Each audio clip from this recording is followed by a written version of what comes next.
बच्चों, हम बात कर रहे हैं अंश पूंजी के लिए लेखांकन और आज हम चैप्टर में समापन की ओर हैं, क्योंकि आज हम लेकर आए हैं भाग 11 में आपकी पाठ्यपुस्तक के अंतिम उदाहरण, उदाहरण संख्या 20 और उदाहरण संख्या 21। इसके बाद के वीडियोस में हम बात करेंगे आपके प्रश्न के, आपकी किताब के जो अंकित प्रश्न हैं उनकी। तो आइए शुरू करते हैं आपकी पाठ्यपुस्तक का उदाहरण संख्या 20। सनराइज कंपनी लिमिटेड ने 10 रुपए प्रत्येक 10,000 अंशों को 11 रुपए प्रति अंश, इसका मतलब 1 रुपया प्रीमियम है, पर जनता में अभिदान के लिए निर्गमित किया। 3 रुपए आवेदन पर, 4 रुपए बंटन पर जिसमें 1 रुपया प्रीमियम है, 4 रुपए प्रथम और अंतिम मांग पर। 3 ही किश्तों में आपको सारा पैसा ले लेना है। 12,000 अंशों के लिए आवेदन प्राप्त हुए। फिर से आपके सामने आ गया है अति अभिदान। संचालकों ने अनुपातिक बंटन किया, सभी को अनुपातिक बंटन किया है, यानी किसी को भी पैसा लौटाना नहीं है। इसका मतलब जितनी भी अतिरिक्त राशि है उसे सारा का सारा बंटन में समायोजित कर देना है। श्री अहमद 120 अंशों के लिए आवेदक हैं। फिर से वही बात, 120 अंश तो अहमद जी ने मांगे हैं और ऐसी स्थिति में, अति अभिदान की स्थिति में सामान्यतः ऐसा होता है कि अंशधारी जितने अंश के लिए आवेदन करता है उससे कम अंशों के अंश उसे आवंटित किए जाते हैं। उसने आवंटन व मांग राशि का भुगतान करने में असफल रहे। अहमद जी ने 120 अंश मांगे। पहले तो आपको ये निकालना होगा कि अहमद को अंश कितने आवंटित हुए, उसके बाद उन्होंने बंटन और मांग दोनों ही किश्तें नहीं चुकाई है। बासु जिसके पास 200 अंश थे, मांग राशि का भुगतान करने में असफल रहे। एक अंशधारी औरत जिसके पास 200 है, यहां नहीं लिखा हुआ कि ये आवेदक हैं, बस उनके पास 200 अंश हैं और उन्होंने मांग राशि का भुगतान नहीं किया है। तो यहां पर 200 अंश 200 ही रहेंगे, लेकिन अहमद को अंश कितने बंटित हुए वो आपको निकालने होंगे। इन सभी अंशों को जब्त कर लिया गया। जब्त किए गए अंशों में से 150 अंश श्री अहमद के सभी अंशों सहित को 8 रुपए प्रति अंश पर पुनर्निर्गमित कर दिया। उपरोक्त व्यवहारों की रोजनामचा प्रविष्टि करें और साथ ही साथ क्या करना है, अंशहरण खाता बनाना है, वो बना देंगे। चलिए शुरू करते हैं। सबसे पहले आवेदन 3 रुपए से है और आवेदन 12,000 अंशों का आया है। Bank account debit to share application 36,000 रुपए, यहां पर 36,000 रुपए डाल दीजिए। आपके पास जो राशि है वो कितने अंशों की आनी चाहिए थी? 10,000 अंशों की। 10,000 इंटू 3 30,000 रुपए होता है। 6,000 रुपए जो अतिरिक्त प्राप्त हुआ है उसे सवाल में बताया गया है कि बंटन में समायोजित करना है, मना किसी को भी नहीं किया, तो पैसा लौटाना नहीं है। तो पैसा कैपिटल में ले जाने की एंट्री तो होगी share application account debit to share capital, और समायोजित करने की एंट्री होगी share application account debit to share allotment. Mix entry बनाते हैं तो share application account debit to share capital और टू शेयर अलॉटमेंट। आपके सामने है वो एंट्री। यहां पर 36,000, यहां पर 30,000, 10,000 गुणा 3 और लौटाने की समायोजित करने की एंट्री होगी 6,000 रुपए। 6,000 रुपए क्या कर दिए जाएंगे? समायोजित कर दिए जाएंगे। अब बात करते हैं बंटन देय करने की। तो बंटन 4 रुपए से है जिसमें 1 रुपया प्रीमियम है। Share allotment account debit 40,000, 10,000 into 4, to share capital 30,000, 10,000 into 3 और टू सिक्योरिटीज प्रीमियम 10,000 इंटू 1, 10,000। तो आइए, share allotment account debit to share capital to securities premium, यहां पर 40,000 रुपए, यहां पर 30,000 रुपए और यहां पर 10,000 रुपए। किस तरीके से राशि आपको क्लियर कर देते हैं। 10,000 इंटू 4, 10,000 इंटू 3 और 10,000 इंटू 1।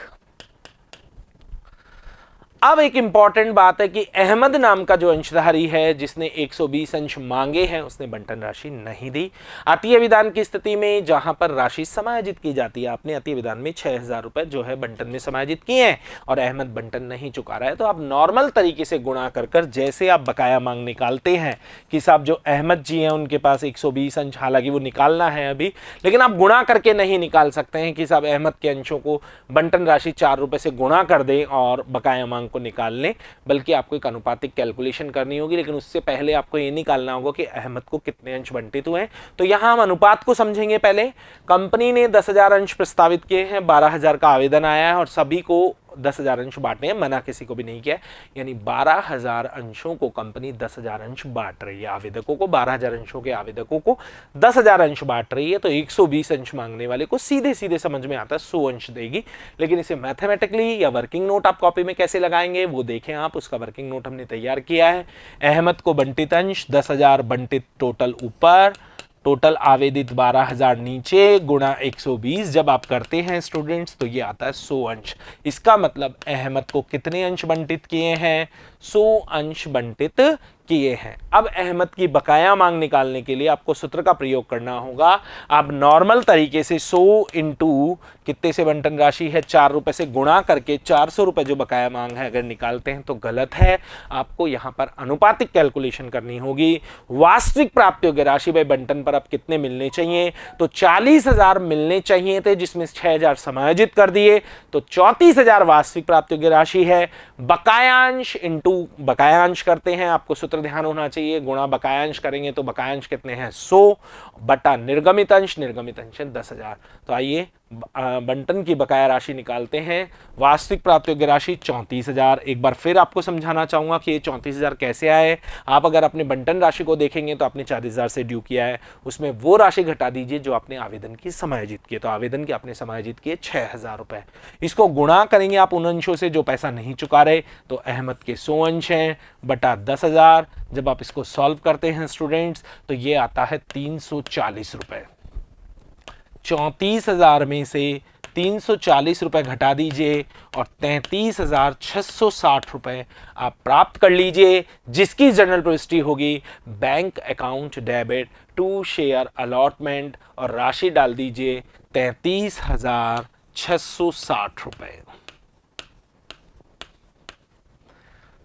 यहां तक आपको समझ में आया होगा। अब बात करते हैं फर्स्ट एंड फाइनल कॉल की, और अगर फर्स्ट एंड फाइनल कॉल को देखा जाए तो स्टूडेंट्स वो भी 4 रुपए से है। तो share first and final call account debit to share capital वो डाल दीजिए 40,000 रुपए से।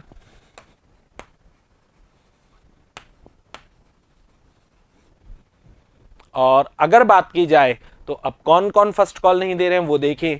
तो अहमद ने तो मांग राशि दी नहीं है, अहमद ने 2 किश्तें नहीं दी, एक बंटन और एक साथ ही साथ मांग राशि। तो 100 अंशों पर तो ये 120 नहीं अब 100 हो गए हैं, तो 100 अंशों पर तो आपको मांग राशि प्राप्त हुई नहीं है। साथ ही साथ बासु जिसके पास 200 अंश हैं, इसमें आपको इस तरह से अनुपातिक निकालने की जरूरत नहीं है क्योंकि लिखा हुआ है बासु जिनके पास 200 अंश है, इसका मतलब बासु को 200 अंश मिले हैं।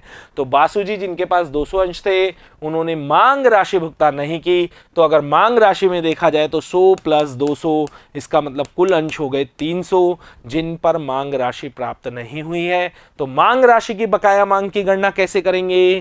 300 गुणा 4। यहां पर कोई अनुपातिक कैलकुलेशन नहीं होगी, कोई सूत्र नहीं लगेगा क्योंकि प्रथम मांग में आपने राशि समायोजित नहीं की है, इसलिए बकाया मांग नॉर्मल गुणा करके निकाली जाएगी। और साथ ही साथ आपने जो ड्यू की है वो की है 40,000 से, उसमें से 1,200 रुपए की बकाया मांग घटा दीजिए तो आपको 38,800 रुपए की प्रथम मांग प्राप्त होगी, जिसकी एंट्री क्या होगी? Bank account debit to share first call. ये राशि आप प्राप्त कर लीजिए। कितनी? 38,800 रुपए। 38,800 रुपए।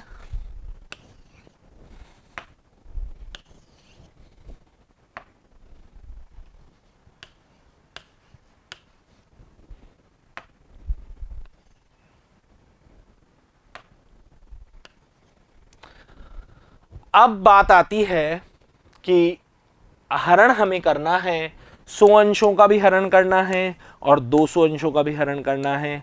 दोनों के हरण को ध्यान से समझ लीजिए। अहमद जिसने बंटन और मांग राशि नहीं चुकाई, और अहमद ने अगर बंटन नहीं चुकाया तो प्रीमियम भी नहीं चुकाई। तो पहले अहमद के अंशों की हरण की प्रविष्टि बनाते हैं। Share capital account debit, securities premium account debit, to share allotment, to share first call, to forfeited share. ये अहमद के अंशों का हरण है। ये हमने वर्किंग नोट में अलग से एक आपको अलग से एंट्री, बुक में तो मिक्स एंट्री कर रखी है, लेकिन ये मैंने पहले से तैयार की हुई है। ये अहमद के अमाउंट अभी समझाएंगे, एंट्री समझ में आनी चाहिए। Share capital account debit, securities premium account debit, to share allotment, to share first and final call, to share forfeited. भाई शेयर कैपिटल तो डेबिट करते ही हैं, फोरफिटेड शेयर क्रेडिट करते हैं, आपको पता है। सिक्योरिटी प्रीमियम अहमद ने नहीं चुकाई, डेबिट करेंगे। और 2 किश्तें अहमद ने भुगतान नहीं की, अलॉटमेंट और फर्स्ट कॉल, तो उन्हें क्रेडिट करेंगे। अमाउंट अगर आपको समझाएं तो 100 अंशों का हरण है, किश्तों का टोटल 11 आ रहा है, उसमें से प्रीमियम को हमेशा हटाते हैं शेयर कैपिटल में डालते समय। तो 100 गुणा 10 1000 रुपए, प्रीमियम की राशि 100 गुणा 1 100 रुपए, 340 रुपए गुणा करके नहीं, बल्कि जो सूत्र से बकाया राशि निकाली है वो रुपए। फर्स्ट कॉल्स वैसे टोटल 1200 रुपए बकाया मांग निकाली है, लेकिन वो 300 अंशों की है। 100 अंशों का हरण करेंगे तो 100 × 4 400, तो शेयर फॉरफिटेड में 360 आ जाएगा। ये हुआ अहमद के अंशों का हरण। अगर बासु के अंशों का हरण करें तो बासु ने सिर्फ मांग राशि नहीं चुकाई, इसका मतलब बासु ने प्रीमियम चुका दी। तो अब हरण की प्रविष्टि में ना तो अलॉटमेंट आएगा और ना प्रीमियम आएगी। तो एंट्री बनेगी share capital account debit, to share first and final call, to forfeited share. 200 × 10 2000, 200 × 4 800, और अंतर आ जाएगा 1200। ये तो कैपिटल रिजर्व में जब मुझे समझाना होगा तब मैं समझाऊंगा। अगर इसकी एक एंट्री करें, हाँ अगर हरण एक जगह हुआ है तो आप एक एंट्री भी कर सकते हैं, कोई दिक्कत नहीं है। आपको एंट्री ये नजर आ रही होगी, share capital, security premium, to share allotment, to share first and final call, to forfeited share. अगर 300 की एक साथ हरण की एंट्री करें तो कैसे करेंगे, और आप चाहें तो दोनों की अलग अलग भी कर सकते हैं। अभी हम अलग अलग भी समझा रहे हैं, आपको समझा दी है। अब मिक्स एंट्री अगर बात करें तो जरा ध्यान दें, 300 गुणा 10 3000 शेयर कैपिटल में। प्रीमियम में ध्यान रखना है केवल 100 अंशों की प्रीमियम आएगी, क्योंकि 100 अंशों ने प्रीमियम नहीं दी है। ये हम अहमद और बासु के अंशों के हरण की एक एंट्री कर रहे हैं, तो यहां आ जाएगा 100 रुपए। बंटन केवल अहमद ने नहीं चुकाया था, 340 रुपए, जो कि आपने सूत्र से निकाला है। अगर प्रथम मांग की बात की जाए तो 300 × 4 1200 रुपए। और अब अगर बात करें तो 3100 में से आप 1540 रुपए घटा दीजिए, तो अंतर की राशि आ जाएगी 1560 रुपए।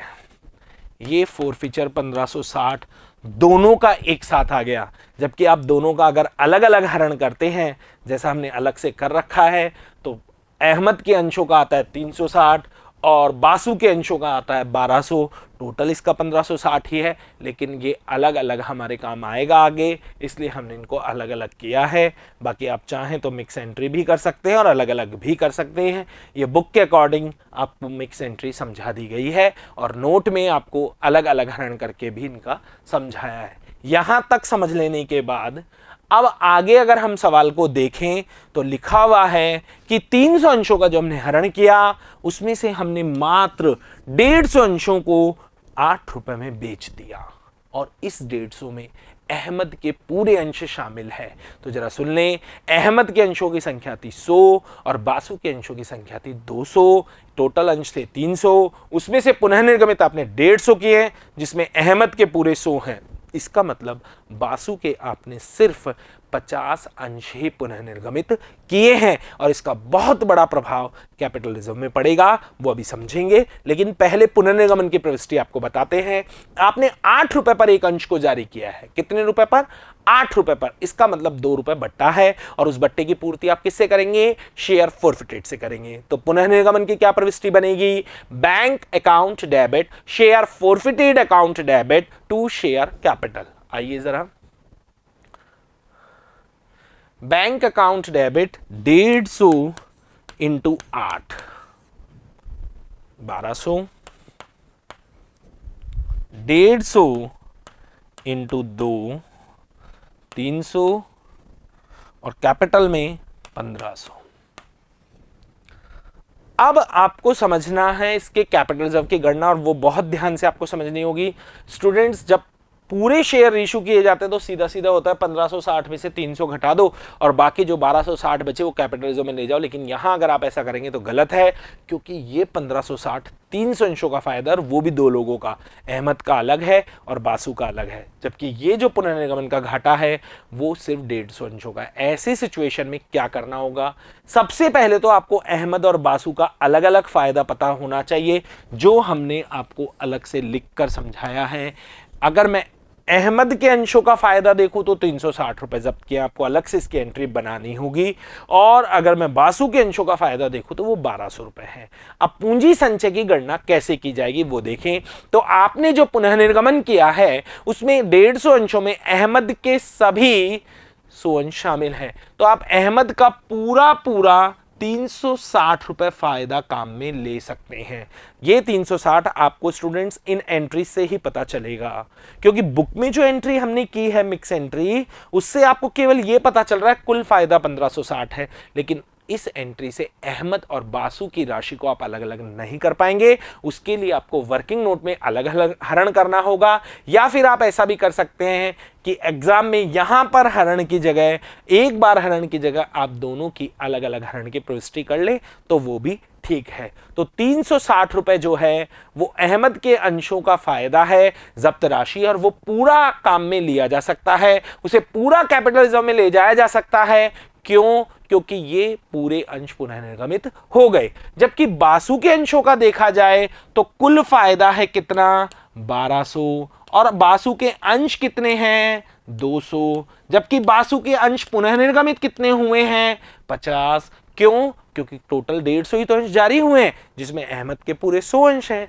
तो 1200 में 200 का भाग जब दे दूं तो एक अंश का फायदा या एक अंश की जब्त राशि पता चल जाएगी, और अगर उसे मैं 50 से गुणा कर दूं तो 50 अंशों की पता चल जाएगी। कुल जो लाभ है जिसे आप काम में ले सकते हैं उसका योग जो है स्टूडेंट्स वो है 660 रुपए। जबकि पुनर्निर्गमन पर जो घाटा आपको हुआ है उस घाटे की राशि है 300 रुपए। तो 300 रुपए घटाने के बाद जो राशि बचेगी 360, वो पूंजी संचय में जाएगी, जिसकी प्रविष्टि होगी share forfeited account debit to capital reserve, और राशि होगी 360 रुपए। आशा करता हूं कि आपको ये पूरी कैलकुलेशन समझ में आई होगी। बाकायदा आप स्लाइड्स में वर्किंग नोट्स देख सकते हैं, हर वर्किंग नोट को हमने आपको क्लियर किया है। अब बात करते हैं, इसमें अंत में प्रश्न में ये लिखा हुआ था कि शेयर फॉरफिटेड अकाउंट और बनाएंगे। तो ठीक है, हम शेयर फॉरफिटेड अकाउंट, जहां जहां शेयर फॉरफिटेड शब्द आया है उससे शेयर फॉरफिटेड अकाउंट बना देते हैं। जैसे कि यहां पर शेयर फॉरफिटेड है तो आप लिख दें बाय शेयर कैपिटल, और बाय शेयर कैपिटल लिख दें, या दो मदे हैं तो बाय सिक्योरिटीज प्रीमियम लिख दें, या बाय, जैसे आपकी बुक में लिखा हुआ है बाय सन्ड्रीज लिखा हुआ है, तो आपको लिखने 1560 ही हैं, तो हम by share capital and by securities premium दोनों लिख देते हैं, एंड सिक्योरिटीज प्रीमियम, और इसमें राशि लिख दीजिए आप 1560, क्योंकि शेयर फॉरफिटेड के सामने वाली राशि, इसी कारण बुक में बाय सन्ड्रीज लिखा हुआ है। आप by share capital and securities premium भी लिख दें या फिर बाय सन्ड्रीज लिख दें, 1560 रुपए। अब अगर मैं बात करूं स्टूडेंट्स तो शेयर फॉरफिटेड यहां पर भी यूज हुआ है, तो टू शेयर कैपिटल 300 रुपए, सामने वाली मद लिखी जाती है। फिर शेयर फॉरफिटेड यहां पर भी यूज हुआ है, तो टू कैपिटल रिजर्व 360 रुपए। और अब इसका बैलेंस निकाल लें तो 1560 में से 360 घटाएंगे तो 900 रुपए अभी भी बैलेंस बचा हुआ है। ये वो ही बैलेंस है जो 150 अंश आपके अभी पुनर्निर्गमित होने से बाकी हैं, तो उनका बैलेंस शेयर फॉरफिटेड अकाउंट में ही बचा रहेगा। और इसे चिट्ठा बनाते समय, तुलन पत्र बनाते समय पूंजी में जोड़कर दिखाया जाता है, इस बात का आप ध्यान रखें। उदाहरण संख्या 20 को पूरा करने के बाद अब बात करते हैं आपकी पाठ्यपुस्तक के अंतिम उदाहरण संख्या 21 की। देवम लिमिटेड ने 4 रुपए प्रति अंश के प्रीमियम पर प्रत्येक 10 रुपए के 30,000 समता मूल्य अंशों के लिए आवेदन आमंत्रित करते हुए एक विवरण पत्र निर्गमित किया। कुल मिलाकर कंपनी ने 30,000 अंश 10 रुपए का एक 4 रुपए प्रीमियम यानी 14 रुपए पर जारी किया है। आवेदन के साथ 1 रुपए प्रीमियम शामिल करके 3 रुपए, बंटन पर 1 रुपए प्रीमियम शामिल करके 4 रुपए, प्रथम मांग पर 1 रुपए प्रीमियम शामिल करके 4 रुपए, 14 में से 11 आ चुके तो अंतिम मांग पर 3 रुपए और उसमें भी 1 रुपए प्रीमियम और होगा। क्यों? क्योंकि प्रीमियम आना चाहिए 4 रुपए, जबकि यहां पर 3 रुपए ही प्रीमियम आया है। तो यहां पर किश्त है 3 4 3 3 और साथ ही साथ 1-1 रुपया चारों किश्तों में प्रीमियम का है। 45,000 अंशों के लिए आवेदन प्राप्त हुए। आपने बाजार में रखे हैं 30,000 और आवेदन कितने के आए? 45,000। फिर से अति अभिधान 20% अंशों को अस्वीकृत कर दिया। 45,000 के आवेदन आए जिनका 20% आपने कहा आपको अंश नहीं देंगे, यानी 9,000 अंशों को आपने उनकी राशि वापस लौटा दी। शेष जो बचे हुए हैं उनको प्रोराटा आधार पर यानी अनुपातिक आधार पर आपने अंशों को बंटन किया। सुधीर, जिन्होंने 600 अंशों के लिए आवेदन किया था, अति अभिधान की स्थिति में आवेदन किया था शब्द अगर आ जाए, 600 अंशों का आवेदक है, ऐसे शब्द आ जाएं तो पहले आपको यह निकालना चाहिए कि उसे बंटित कितने हुए हैं। इन्होंने आवंटित धनराशि के भुगतान में असफल रहे यानी बंटन नहीं दिया और उनके अंशों को उसके बाद तत्काल जब्त कर लिया, यानी बंटन के बाद ही आपको इनके अंशों का हरण कर लेना है। मुस्कान, जिसको 750 अंश बंटित हुए थे, उसने प्रथम मांग नहीं चुकाई और इसलिए उसके अंश भी जब्त कर लिए गए फर्स्ट कॉल के बाद। सुधीर से जब्त किए गए अंशों को 8 रुपए प्रति अंश पर पुनर्निगमित कर दिया।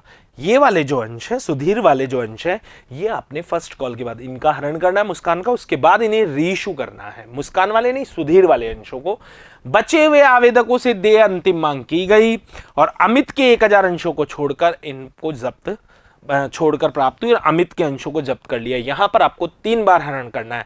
सुधीर के अंशों का हरण करना है बंटन के बाद, मुस्कान के अंशों का हरण करना है आपको प्रथम मांग के बाद और साथ ही साथ आपको अमित के अंशों का हरण करना है अंतिम मांग के बाद। सुधीर के अंशों को पुनः निर्गमित कर देना है प्रथम मांग के बाद। जब्त अंशों में से अमित के सारे अंशों को शामिल करके 12 रुपए प्रति अंश के पूर्ण भुगतान पर 1500 अंश देविका को पुनर्निर्गमित कर दिए गए और आपको इसकी जर्नल प्रविष्टियां करनी है। चलिए सवाल को शुरू करते हैं और शुरू करने के साथ साथ ही हम इसे समझ लेंगे। सबसे पहली एंट्री 45,000 अंशों से और आवेदन राशि अगर देखूं तो 3 रुपए से, तो 45,000 को 3 से अगर आप गुणा करते हैं तो 1,35,000 रुपए आते हैं, जिसकी एंट्री होगी bank account debit to equity share application 1,35,000।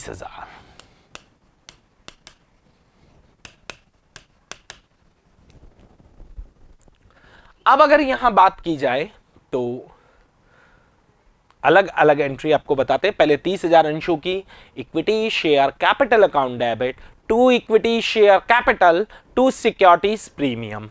फिर से सुने, equity share application account debit to equity share capital to securities premium 30,000 into 4, 30,000 into 3 90,000, जिसमें 1 रुपया प्रीमियम तो 60,000 आ जाएगा कैपिटल में और 30,000 आ जाएगा प्रीमियम में।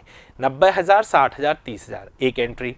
लौटाने की 9,000 अंशों से equity share application account debit to bank, जिसकी राशि होगी 27,000 और समायोजित करने की 90 है और 90,000 कैपिटल का पैसा 27,000 आपने वापस कर दिए, तो 90 और 27 इनका टोटल आता है 1,17,000, जबकि आपको प्राप्त कितना हुआ है 1,35,000। तो बाकी जो पैसा बचा वो ले जाकर आपको क्या कर देना है, समायोजित कर देना है। तो चलिए शुरू करते हैं।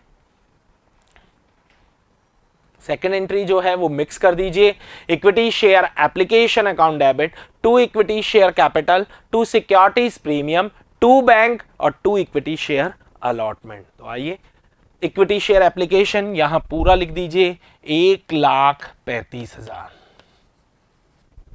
कैपिटल में एक एक अमाउंट आपको समझाते हैं, 30,000 गुणा 2, सिक्योरिटी प्रीमियम में 30,000 गुणा 1, लौटाने की 9,000 गुणा 3 और इक्विटी शेयर अलॉटमेंट की ये राशि आप अंतर से इसमें डाल देंगे। तो यहाँ तो डाल दीजिए 60,000 रुपये, यहाँ पर डाल दीजिए 30,000 रुपये, यहाँ पर आप लौटाने की डाल दीजिए 9,000 गुणा 3 27,000 रुपये और 1,35,000 में से 1,17,000 रुपए आप घटाएंगे, 15 में से 7 गए तो 8, 18,000 रुपए आप जो है वो बंटन में समायोजित कर देंगे। बंटन में आप इस राशि को समायोजित कर देंगे। ये अंतर करके निकाला गया है। यहां तक की बात आपको समझ में आ जानी चाहिए। अब अगर बात करें तो बंटन कितनी राशि से है? बंटन 4 रुपए से है, जिसमें 1 रुपए प्रीमियम है। Equity share allotment account debit to equity share capital to securities premium, 30,000 से गुणा कर ये अमाउंट आप राशि डाल दीजिए। तो इक्विटी शेयर अलॉटमेंट 30,000 गुणा 4,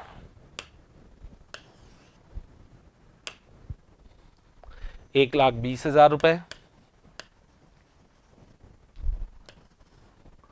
30,000 गुणा 3, 30,000 गुणा 1, तो यहां 90,000 और यहां 30,000। अब पैसा आप समायोजित कर चुके हैं, लेकिन जो रोहन नाम जो कौन से अंशधारी हैं, ये सुधीर नाम के जो अंशधारी हैं, इन्होंने 600 अंशों के लिए आवेदन किया था और इन्होंने बंटन नहीं चुकाया।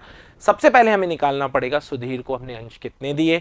तो यहाँ पर अगर अनुपातिक बात की जाए तो पहले समझें, 45,000 में से 9,000 वापस कर दिए। इसका मतलब 45,000 में से 9 घटाने के बाद 36,000 आवेदन बचते हैं, उनको कंपनी ने 30,000 अंश दिए हैं। तो 36,000 और 30,000 का जो अनुपात है वो 6:5 है। इसका मतलब 600 अंशों को कंपनी ने 500 अंश बंटित किए होंगे। लेकिन इसे आप प्रेजेंट कैसे करेंगे वो आप देखें। इस तरीके से आप एग्जाम में वर्किंग नोट लगाएं। सुधीर को बंटित अंश, कुल आवंटित अंश 30,000, कुल आवेदित अंश 36, 45 नहीं रखेंगे, 36 गुणा 600, और जब आप इसे सॉल्व करते हैं तो ये आता है 500। इन अंशों ने बंटन 500 अंशों ने क्या नहीं चुकाया? बंटन राशि का भुगतान नहीं किया। जहां पर आवेदन का आधिक्य समायोजित किया जाता है, तो आपने आवेदन का आधिक्य बंटन में समायोजित किया 18,000 रुपए, और यहां पर बकाया मांग है। तो आपको बकाया मांग निकालने के लिए एक प्रोपोर्शनेटली अनुपातिक एक सूत्र लगाना होगा। वास्तविक प्राप्त योग्य राशि, तो अगर मैं बंटन की बात करूं तो बंटन जो आपने ड्यू किया है वो किया है 1,20,000 से, और बंटन पर जो एडजस्ट किया है वो किया 18,000। तो वास्तविक प्राप्त योग्य राशि 1,02,000 इंटू 500 बटा निर्गमित अंश 30,000।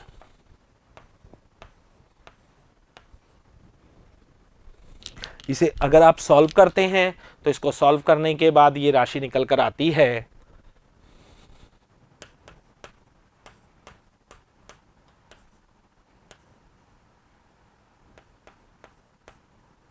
1,700 रुपए।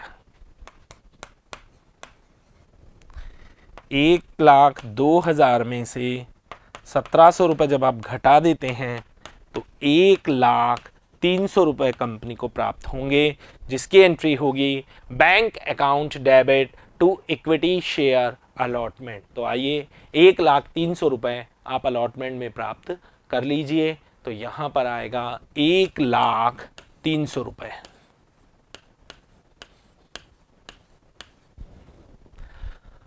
अब जैसा सवाल में लिखा हुआ है कि हमें बंटन के जस्ट बाद इन 500 अंशों का, 600 का नहीं, 500 अंशों का हरण करना है। इन 500 अंशों ने प्रीमियम का भुगतान नहीं किया, क्योंकि इन्होंने प्रीमियम अगर यहां देखी जाए स्टूडेंट्स, तो प्रीमियम है 4 रुपए, जिसमें से अगर देखी जाए तो अभी तक देय कितनी हुई है? 2 ही तो हुई है, 1 रुपए एप्लीकेशन की और 1 रुपए बंटन की। तो इन्होंने 1 रुपए प्रीमियम चुका दिया और 1 रुपए प्रीमियम नहीं चुकाया, तो उसे डेबिट करेंगे। तो एंट्री क्या होगी? Equity share capital account debit, securities premium account debit to equity share allotment to share forfeited. फिर से सुने, equity share capital account debit, securities premium account debit to equity share allotment to share forfeited. तो equity share capital में आप 500 अंशों का हरण कर रहे हैं, और आपने कौन कौन सी किस्तें मांग ली? आपने मांग ली एप्लीकेशन और अलॉटमेंट 3 रुपए और 4 रुपए, इनका टोटल आ रहा है 7, जिसमें 2 रुपए प्रीमियम है, उसे हटा दीजिए। तो उसे हटाने के बाद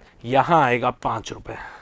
सिक्योरिटीज प्रीमियम 500 इंटू 1, केवल वो ही प्रीमियम लेनी है जो बकाया हो। तो आवेदन वाली बकाया है नहीं, बंटन वाली बकाया है, और प्रथम मांग और अंतिम मांग की तो अभी दे नहीं हुई है। तो यहाँ आ जाएगा आपके 2500, यहाँ आ जाएगा 500, इक्विटी शेयर अलॉटमेंट में सूत्र वाली राशि 1700, और यहाँ आ जाएगा अंतर की राशि 1300। ये आपने सुधीर के अंशों का हरण कर लिया। अब सवाल को आगे बढ़ाते हैं। आगे अगर देखा जाए तो 30,000 में से 500 अंशों का हरण आप कर चुके हैं, तो अब बाजार में अंशों की संख्या है 29,500। प्रथम मांग की अगर मैं बात करूं तो प्रथम मांग है 4 रुपए से, तो 29,500 को आप काय से गुणा करेंगे, 4 रुपए से गुणा करेंगे, और 29,500 को जब 4 से आप गुणा करते हैं तो ये राशि आती है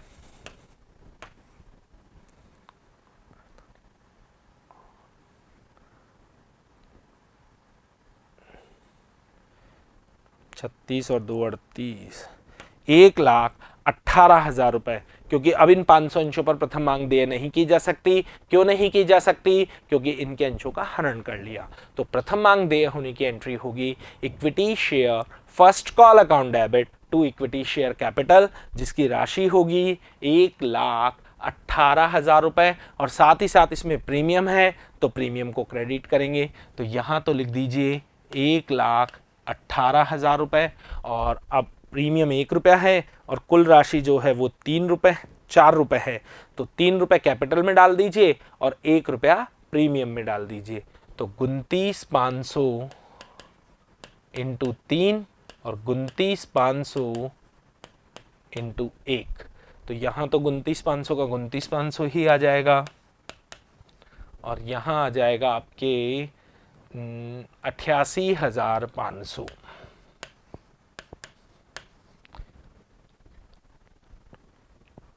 ठीक है। अब बात करते हैं तो प्रथम मांग किसने नहीं चुकाई है?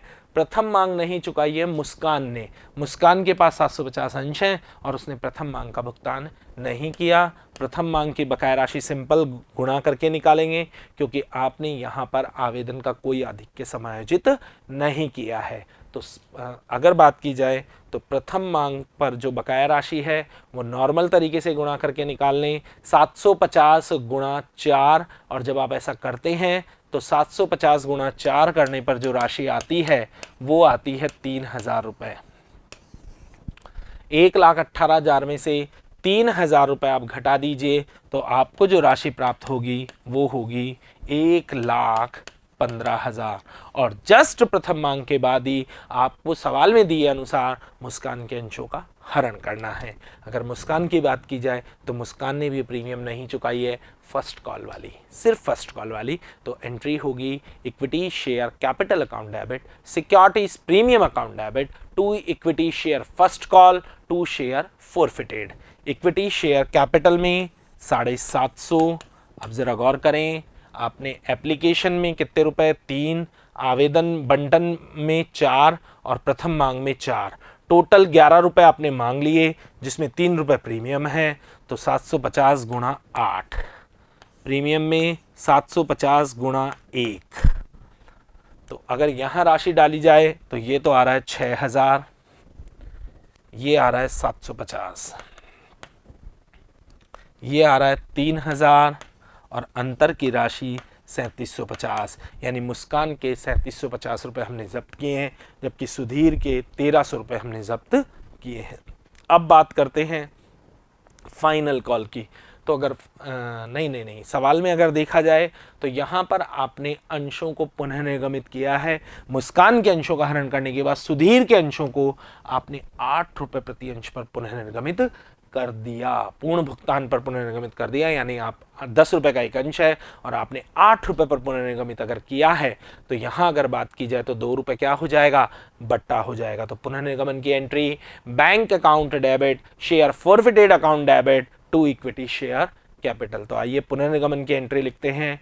बैंक में सुधीर के अंश है 500, 500 गुणा 8, शेयर फॉरफिटेड में 500 गुणा 2। तो 500 गुणा 8 करने पर ये आपके आता है 4,000, ये आपके आता है 1,000, और यहाँ टोटल आ जाएगा 5000। साथ ही साथ सुधीर की राशि को हम कहाँ ले जाएंगे, कैपिटल रिजर्व में ले जाएंगे। पूंजी संचय के लिए हमने वर्किंग नोट बनाया है। सुधीर के अंशों का सीधा सीधा वर्किंग नोट है। 1300 का फायदा हुआ, 1000 का सुधीर के अंशों पर घाटा हुआ, तो 300 रुपए कैपिटल रिजर्व में ले जाएंगे, जिसकी एंट्री होगी share forfeited account debit to capital reserve. तो ये एंट्री यहां कर दीजिए आप, 300 रुपए से share forfeited account debit to capital reserve. तो कैपिटल रिजर्व में ले जाने के बाद अब बात करते हैं अंतिम मांग की। अंतिम मांग कितने अंशों से मांगी जाएगी, तो सुधीर वाले अंशों को पुनर्निगमित किया है, लेकिन उनसे 10 रुपए में से 8 रुपए लेकर 2 रुपए बट्टे के हिसाब से उनसे पूरा हिसाब कर लिया गया है, क्योंकि सवाल में लिखा हुआ है पूर्ण भुगतान, इस कारण उनसे अब अंतिम मांग नहीं मांगी जाएगी। और मुस्कान के अंश कंपनी ने हरण करके अपने पास रखे हुए, तो उनसे भी नहीं मांगी जाएगी। तो 750 अंश एक है और 500 अंश एक है। 1250 अंशों से अंतिम मांग ड्यू ही नहीं की जाएगी। तो 30,000 में से 1250 लेस कर दीजिए, 28,750 अंश 3 रुपए की फाइनल कॉल है। अगर हम इसको गुणा करें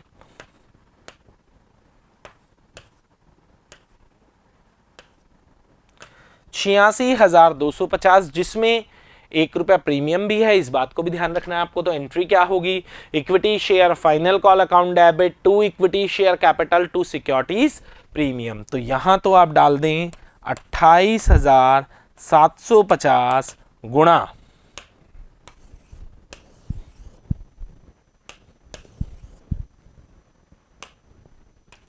28,750 गुणा 3, तो यहां तो आ जाएगा 86,250।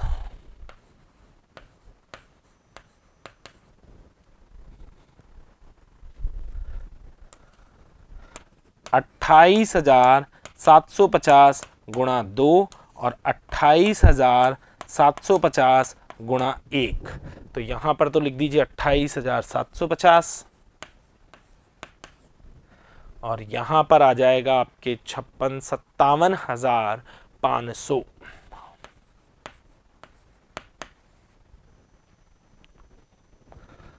अब बात करें तो 1000 अंशों का अंशधारी है अमित, उसने अंतिम मांग का भुगतान नहीं किया है। 1000 गुणा 3, 3,000 रुपए घटाकर 86,250 में से 3,000 घटाकर 83,250 रुपए हम प्राप्त करेंगे, और जिसकी जर्नल प्रविष्टि होगी bank account debit to equity share final call 83,250। कैसे आया फिर से समझें, 1000 अंशों ने पैसा नहीं दिया और 3 रुपए की अंतिम मांग है। 1000 इंटू 3 करने पर 3000 आता है, जिसे हमने 86,250 रुपए में से लेस कर दिया है। अब इनके अंशों का हरण करना है, तो हरण करने के लिए क्या करना होगा, इन्होंने अंतिम मांग नहीं चुकाई और अंतिम मांग नहीं चुकाई तो 1 रुपया प्रीमियम भी नहीं चुकाई। Equity share capital account debit securities premium account debit to equity share final call to forfeited share. Equity share capital में 1000 गुणा 10, 10 क्यों, क्योंकि अब हम सभी किस्तें मांग चुके हैं, किस्तों का टोटल आ रहा है 14, 4 रुपए प्रीमियम हटा दीजिए तो यहां आ जाएगा 10,000 प्रीमियम। 1000 इंटू 1, केवल अंतिम मांग नहीं चुकाई तो उसी की प्रीमियम बाकी है। फर्स्ट एंड फाइनल कॉल 1000 गुणा 3, तो यहां डाल दीजिए 3000 और 11,000 में से 3000 घटाने के बाद शेयर फॉरफिचर में अंतर की राशि 8,000 रुपए जो आपने जब्त की है। इसके बाद अगर देखा जाए तो सवाल में यह बताया गया है कि जब्त अंशों में से, पहली बात तो अब जब्त अंश कितने हैं, आपने 3 बार जब्त किया है। सुधीर के 500 अंश, मुस्कान के 750 अंश, अमित के 1000 अंश, लेकिन उसमें से सुधीर के अंश आप पुनर्निर्गमित कर चुके हैं। तो अब आपके पास 2 अंश हैं, मुस्कान के 750 और अमित के 1000।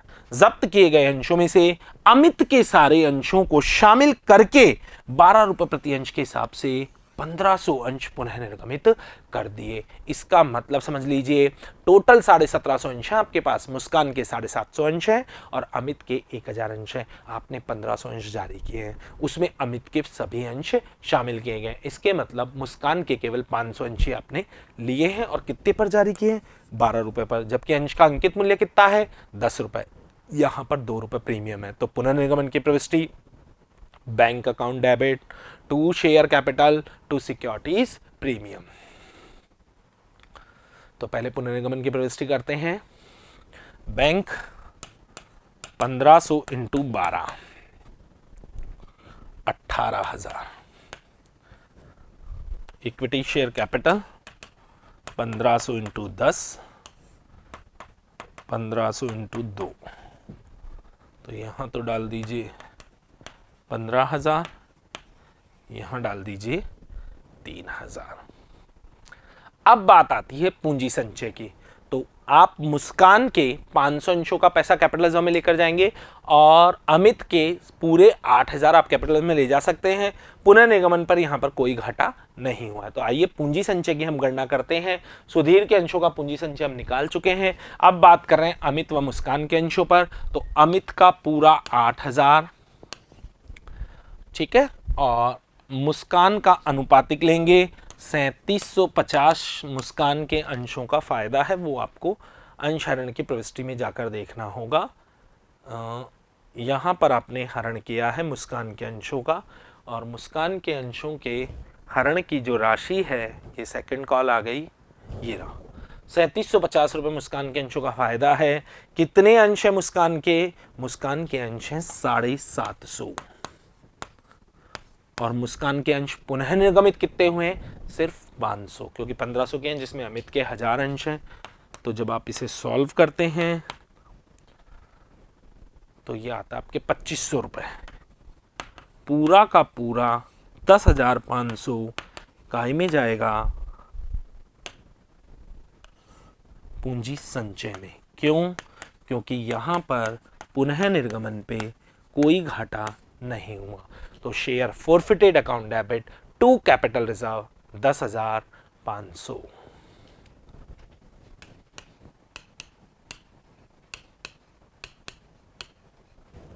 इसी के साथ उदाहरण संख्या 21 पूरा होता है। अगले वीडियो में मिलेंगे आपके इसी पाठ के अंकित प्रश्नों के साथ। तब तक के लिए धन्यवाद।